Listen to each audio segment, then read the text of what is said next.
Hello, hi everybody. Today I'm going to show you 7 steps on how to download a graphic diary application on your Macintosh. So step 1, on your desktop, open the App Store. Now, step 2, on the search bar, type graphic diary.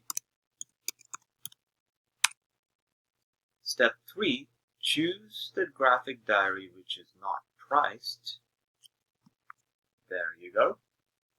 Step 4, below the graphic diary, select the Get button, and the Get button will turn into an Install application. So step 5, click the Install application.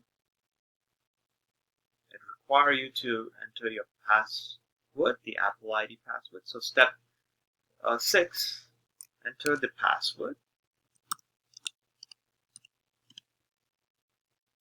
There you go, that should work. Step 7, after installation, you can get ready to open the graphic diary.